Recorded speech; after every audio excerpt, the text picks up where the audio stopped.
Hi, I'm Mike Crandall. At our firm, we specialize in sales, management, and leadership development. I want to ask you a question. That question is, are you the problem?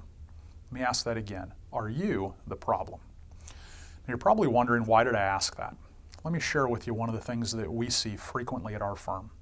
It's very common that we have people call and they talk about challenges they have with their people, with their team, with their department, or with their division.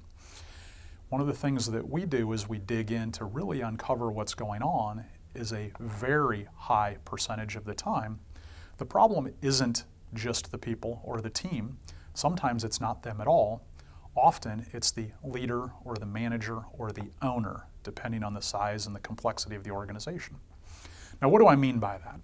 It's amazing how often we sit down with a sales manager or an executive or a business owner and they talk about all these problems that other people have and how they can't do this or they can't do that, or they're no good at this or they're no good at that. What we find as we dig into it, a vast majority of the time, it's that person's problem. So let me share with you an example that just happened the other day.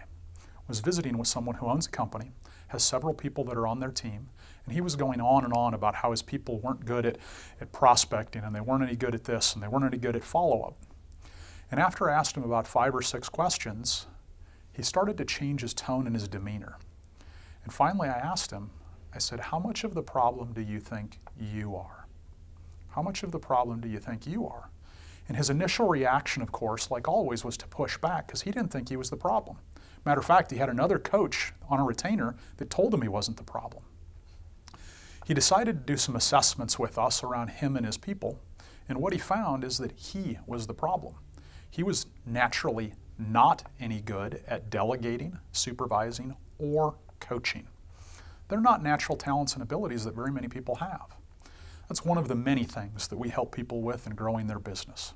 If you'd like to know more about that or the other things that we do to help people grow their business, we'd love to visit with you. Below is our contact info. Once again, my name is Mike Crandall, and good selling.